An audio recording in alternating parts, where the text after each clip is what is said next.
Bonjour à tous, j'espère que vous allez bien. Je suis ravie de vous retrouver dans une vidéo que vous aimez beaucoup et moi aussi, qui est les 10 livres que j'aimerais beaucoup arriver à lire en 2022.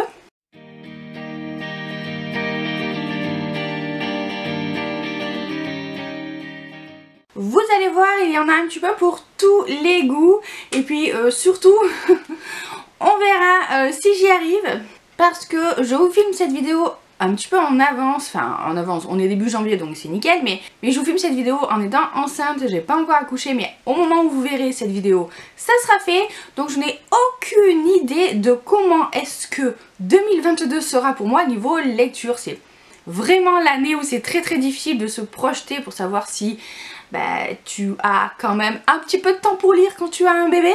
Du coup j'ai essayé de faire quand même comme d'habitude, de prendre des livres qui me tentent là maintenant, que j'aimerais vraiment lire et on verra si j'y arrive vraiment. Pour le coup là c'est l'inconnu total. En tout cas pour revenir sur mon année 2021, j'ai lu de ce que j'ai regardé de la vidéo, de cette même vidéo là l'année d'avant, j'ai lu plus de la moitié des livres que je m'étais prévu, je les ai pas tous lus. Ça me fait rire de voir à chaque fois les vidéos des années précédentes parce que je dis oui celui-là je vais absolument lire, faut absolument que je le lise et au final je l'ai pas lu. Donc on verra ce que ça donne. Comme je vous dis cette année, c'est vraiment les livres qui me font le plus envie dans ma pile à lire et c'est parti.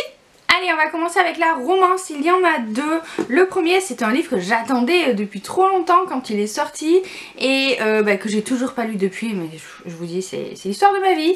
C'est Les Hommes Virils lisent de la romance, donc le Bromance Book Club de Lisa K. Adams. Il a l'air super chouette ce livre puisque c'est... Je sais plus vraiment mais c'est des hommes qui se retrouvent dans une sorte de club de lecture pour lire de la romance, pour soit être plus proches de leurs femmes, soit mieux les comprendre, soit je sais pas, comprendre les femmes de manière générale. Et ça a l'air super chouette, je trouve l'idée de départ super intéressante, super fun, et je ne sais toujours pas pourquoi je l'ai pas lu. En fait je pense que j'attends tellement de ce bouquin, enfin j'ai tellement envie de l'aimer, que du coup il me fait un peu peur peut-être, je ne sais pas.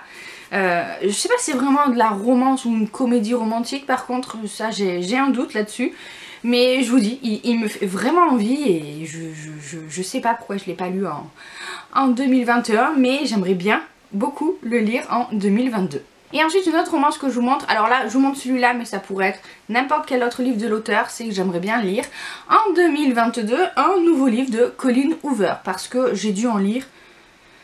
C'est sûr j'en ai lu un. Est-ce que j'en ai lu deux? Pas sûr, oui je crois que j'ai lu 2 livres d'elle, mais pas plus quoi, alors que c'est quand même une auteure en romance contemporaine assez incontournable. Alors là j'ai pris Jamais plus parce que c'était celui qui avait... J'en ai pas tant que ça en fait dans ma pile à lire, des Colleen Hoover, tout simplement parce qu'à la base j'étais partie pour les lire dans l'ordre chronologique dans lequel elles les avaient parues. Et c'est n'importe quoi en fait, parce que le prochain que je devais lire, je l'ai qu'en VO et je pense que ça me pousse pas du tout à le lire, donc je pense me l'acheter en poche pour le lire et éventuellement, enfin je sais pas par quel livre de Colleen Hoover je vais commencer. En tout cas j'aimerais enfin retourner vers cet auteur qui, comme je vous dis, est vraiment une incontournable de la romance et je sais que c'est vraiment de la romance de très bonne qualité, avec pas seulement justement des histoires d'amour mais aussi des thèmes qui font réfléchir. Et Colleen Hoover elle va toujours un petit peu plus loin dans ses histoires, donc c'est ce qui m'intéresse en fait, c'est ce qui m'attire le plus je pense chez elle. Mais j'ai toujours pas fait, et c'est pas normal. Donc en 2022 il faut que je trouve le temps de lire un Colleen Hoover. Passons à la fantasy jeune adulte. J'aimerais bien découvrir une autre série de Sarah J. Maas, puisque je ne connais que Un palais d'épines et de roses, et du coup j'aimerais bien m'attaquer enfin à Keleana. Alors moi là j'ai une ancienne version, depuis ils ont sorti des couvertures bien plus jolies et je l'ai jamais fait tout simplement parce que je connais des grandes fans de la série, notamment en VO, qui disent qu'en VF la traduction, en tout cas de cette édition là, est horrible. Donc ça m'a toujours un petit peu freinée. Est-ce que vous savez si les autres éditions qui sont parues depuis chez La Martinière ont vu leur traduction reprise en main? Parce que pour le coup je sais pas si du coup quand ils ont sorti des nouvelles versions, les nouvelles éditions, ils ont remanié la traduction et qu'elle est mieux, ou si c'est exactement le même texte que celui-là. En tout cas, je vous dis, c'est n'importe quoi parce que je l'ai aussi en VO. Je me dis, ouais, je vais le lire en VO. Et puis après, j'avais essayé de lire Un palais d'épines et de roses en VO et c'était hardcore, un peu trop pour moi, question de mon niveau. Et du coup, je me suis dit, non, j'arriverai jamais à le lire en VO, donc je vais me l'acheter en VF. Et depuis, je l'ai toujours pas lu. Alors que j'ai quand même 2 exemplaires de ce bouquin en final. Donc j'aimerais vraiment découvrir cette autre série de l'auteur. Je vous avoue que je sais pas réellement de quoi ça parle. À part que c'est tout aussi bien que Un palais d'épines et de roses. Et que du coup je me dis que moi qui aime quand même beaucoup cette série, il faut que je me penche enfin sur celle-ci. On continue avec une autre série qui pour le coup a l'air là aussi incontournable et c'est pas plus mal que j'ai attendu parce que comme ça c'est cool, il y aura les 3 tomes qui seront sortis donc je pourrais, si je veux pas trop attendre entre chaque tome, c'est toujours le problème avec les séries notamment de fantasy, c'est qu'il y a des fois tellement d'écart entre la sortie des tomes que vous oubliez l'histoire tout simplement.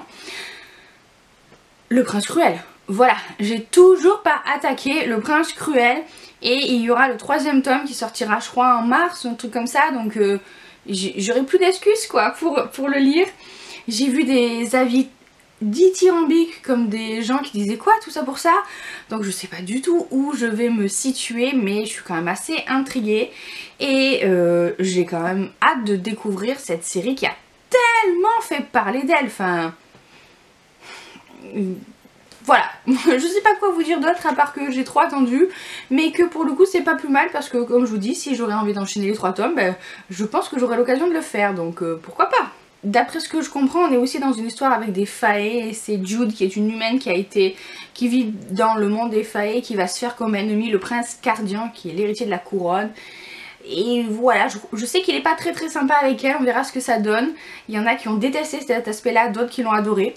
Je ne sais pas dans quel team je me trouverai, mais j'ai hâte de le savoir et d'enfin me pencher sur cette série.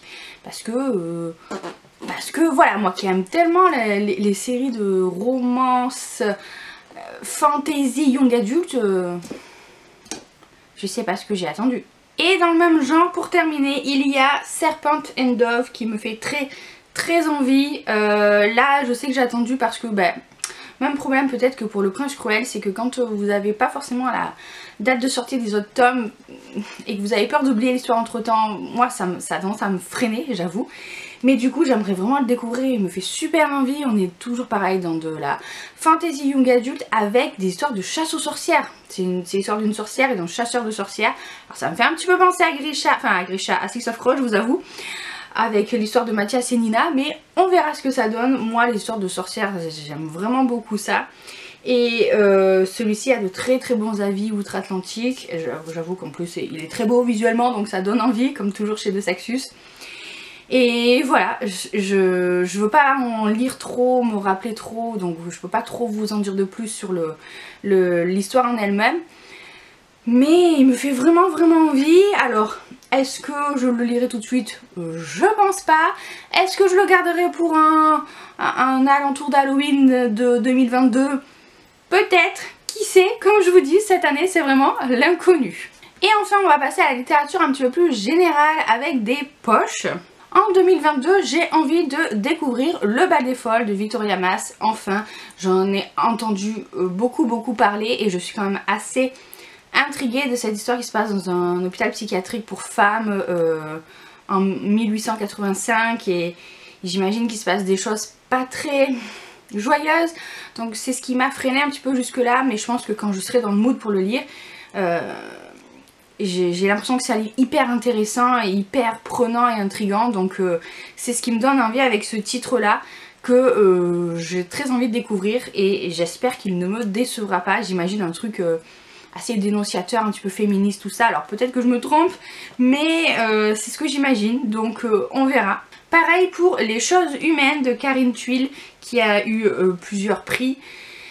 Qui m'intrigue, c'est parce que c'est l'histoire d'un procès où on a le père et la mère qui sont hyper médiatisés, hyper connus, notamment elle qui est une journaliste politique engagée féministe, et en fait elle va voir son fils qui va être accusé de viol ou d'agression sexuelle et le procès va être hyper médiatisé et tout ça, et que faire dans ces cas là, et est-ce qu'il l'a vraiment fait ou pas, et même s'il l'a fait, est-ce que tu renies ton fils ou pas?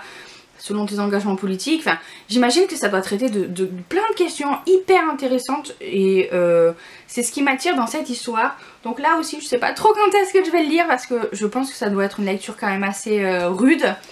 Mais qui doit, j'imagine, beaucoup nous questionner aussi, et c'est ce que j'aime dans ce genre de livre. Même chose, on reste dans les petits livres, mais je pense, enfin j'imagine en tout cas coup de poing, avec Les Heures souterraines de Delphine de Vigan.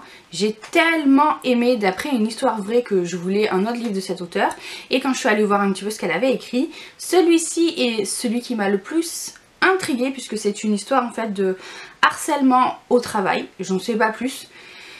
Mais je trouve ça intriguant et je vous dis, comme j'ai tellement aimé d'après une histoire vraie que je me dis que Delphine de Vigan, elle a vraiment une plume très particulière qui fait que si j'aime d'autres de ses livres, il y a des chances que ça devienne de mes auteurs préférés. Donc j'avais envie de la découvrir dans un autre roman et peut-être du coup dans un autre genre. Je sais pas trop ce que ça va donner. Est-ce que c'est sombre réellement ou pas? Je sais pas, je vous dis, j'ai quand même beaucoup d'interrogations au sujet de ce livre, mais j'ai très hâte de le découvrir. Le fait que ça parle de harcèlement au travail, c'est ce qui m'a peut-être le plus attirée, parce que elle a écrit beaucoup d'autres livres, mais celui-ci est... Enfin, je sais pas, j'avais envie d'un truc un peu plus sombre, tout comme l'a été d'après une histoire vraie que je trouve assez tordu quand même comme histoire. Donc on verra ce que ça donne. Pour rester en littérature générale, j'aimerais enfin découvrir Valérie Perrin dans Changer l'eau des fleurs. Ça fait un bail que je l'ai, celui-là, bah vous voyez, sélection 2019, donc ça doit faire au moins 3 ans du coup qu'il est dans ma pile à lire. Et je sais même plus de quoi ça parle, clairement. Je sais juste qu'on a affaire à une garde de cimetière et qu'on va suivre la vie de Violette qui a, je pense, des choses dans son passé qui l'empêchent d'avancer. On m'a dit que c'était pas un roman feel good, hein, que c'était quand même plus sombre que ce qu'il n'y paraît. Ça fait beaucoup de romans sombres tout ça en littérature générale, je vous avoue. Mais je pense que pour 2022, j'ai envie de livres un petit peu qui remuent, qui nous questionnent, qui nous remettent en cause. J'ai l'impression que ça va être le cas avec ce que je vous ai présenté précédemment, donc on verra celui-ci. En tout cas, il y a tellement de gens qui l'ont aimé que je pense que c'est aussi ce qui m'a freiné pour le lire jusque là. Outre le fait que c'est quand même une bonne pavasse de 650 pages, mais il y a eu tellement de coups de cœur à son propos que du coup moi ça m'a un petit peu freiné. Mais là je pense que c'est le bon moment pour le lire enfin. Et pour terminer, je pense qu'on peut le catégoriser dans la catégorie thriller domestique, je sais pas trop, avec La vraie vie d'Adeline Dieudonné. Là aussi un livre très court qui est apparemment un vrai livre coup de poing qui va parler, je pense, de violence domestique d'après ce que j'ai compris. Donc voilà, on n'est toujours pas dans un sujet très rigolo, hein, vous avez vu, mais il paraît qu'il est génial quoi. Donc là aussi, en fait c'est le genre de livre là que j'ai dans ma pile à lire, ces derniers là que je vous montre en poche, qui sont vraiment ressortis dans tous les avis que j'ai vu passer sur Instagram, sur YouTube, tout ça, comme étant des livres qui vous transforment quoi, qui vous changent, qui vous font beaucoup réfléchir. Et je pense que c'est ce dont j'ai envie pour 2022. Donc voilà, j'avais envie de mettre un thriller dans mon top, parce que j'essaye toujours d'en lire un petit peu. Je sais pas trop si on peut dire que c'est un thriller celui-là. Mais bon voilà, vous voyez, une lecture un peu plus sombre. Et du coup j'ai pris celui-ci. J'aurais pu prendre encore un King, parce qu'il y a de fortes chances que je lise aussi un Stephen King, au moins un dans l'année. Mais celui-ci, ça fait vraiment très longtemps qu'il est dans ma pile à lire, je vous le dis, depuis sa sortie poche, là encore. Et je me dis qu'il est temps de le découvrir. Donc ça fait quand même pas mal de livres qui ont reçu des prix. Je me dis que j'en lis peut-être pas assez, vous voyez, prix Goncourt des lycéens, prix des lecteurs, machin. Je pense que j'en lis pas assez, donc c'est pour ça que j'en ai mis dans cette année 2022. Voilà pour cette vidéo qui touche à sa fin. Et vous, quels sont les livres que vous avez prévu de lire en 2022? Quels sont les livres que vraiment vous ne souhaitez pas rater, que vous avez envie de absolument découvrir cette année? N'hésitez pas à me dire ça en commentaire. N'hésitez pas aussi à liker la vidéo ou à vous abonner si ce n'est pas encore fait. Et sur ce, moi je vous fais plein de bisous. Je vous souhaite de très belles lectures à venir pour cette nouvelle année. Et à bientôt dans une prochaine vidéo.